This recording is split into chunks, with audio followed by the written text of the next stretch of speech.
Kahit pulibok na ang ilang biyahe, patuloy pa rin ang pagdating naman ng mga pasahero rin sa Cubao Bus Terminal para makahabol sa Noche Buena mamaya. At live mula sa Cubao, may extras report si Mobile Journal Amy Atienza. Amy, parang mangilan-ngilan na lang yung mga nakikita kong pasahero dyan sa likod mo. Ano bang update?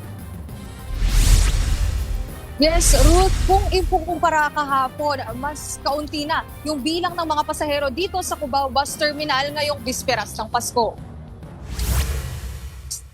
Hindi man ganoon karami ang bilang ng mga pasahero, tuloy-tuloy pa rin ang dating ng mga uuwi sa kani-kanilang probinsya para sa Pasko.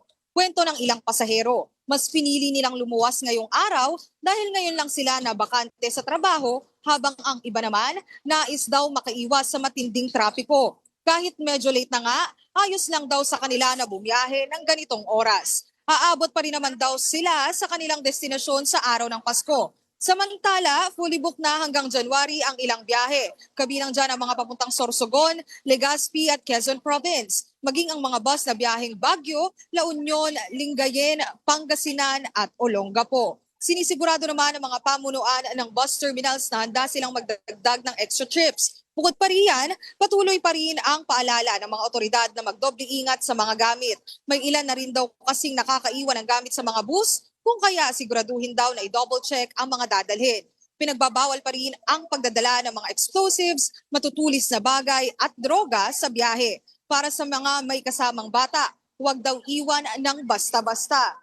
Ruth, so far wala pa naman tayong naitatalang cancel trips dito sa Cubao Bus Terminal. Pero may ilan na rin na nagkaroon ng konting delay. Pero kung makikita mo rin naman sa aking likuran, ay pila pa rin yung biyahe ng mga bus dito mismo sa May Cubao. At dito naman sa aking likuran ay yung mga waiting area ng mga babiyahe ngayong araw, ngayong bisperas ng Pasko. Yan muna ang latest sa ngayon, Ruth.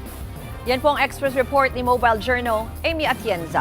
Mga kapatid, Ruth Cabalco, para sa mabilis na pasada ng mga balitang dapat niyong malaman, mag-follow at mag-subscribe sa social media pages ng News 5.